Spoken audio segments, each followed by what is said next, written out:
ऐकतो नंतर ही सर्वसाधारण सभेचे रजिस्टर जे निबंधकांनी नवीन समिती आखून दिले ते ऍक्च्युअली त्यांनी आम्हाला दोघांना एकत्र बोलायला पाहिजे होतं, नाही झालं पॉसिबल त्यांना, पण नंतर आम्ही त्यांना कॉपरेट केलंच.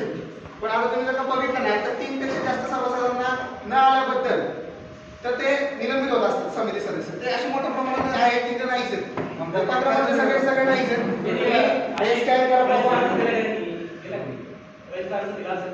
ऐका ना, बऱ्याच अर्थ 6 महिने झालं, 3 महिने झालं, 6 महिने झाले संस्थेला.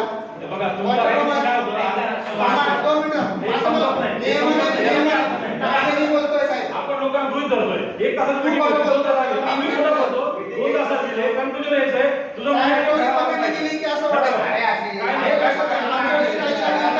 आम्ही स्वतः खड्डा मोठा आहे ना, खड्डाच मोठा आहे.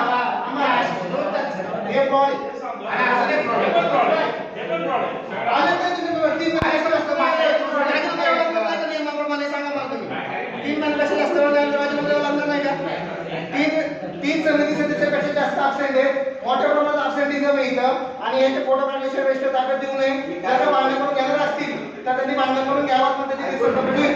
पण याचं सगळं स्टॅम्प कॉपी आता काढायचं आम्ही आमचं लेखून हवा. आमच्या काळात आम्ही राजीनामा 4 वेळा दिला होता. का माहितीये का, आमच्या मनात कोण काम करत नव्हतं. आम्ही लिटरली वैतागलो होतो, शेवट पण आम्ही वैतागलो होतो. शेवटचा एक नाही झाला, शेवटचा राजीनामा व्यवस्थित मी लिगली स्टॅम्प करून आणला. तरी सुद्धा तुम्ही काय म्हणलं तुमच्या समितीला काय हवं तुम्ही सोडलं काय कोणतंच काम करू शकत नाही. मंडळ काय म्हणलं तुमच्या 1 मिनिट वेळ पडला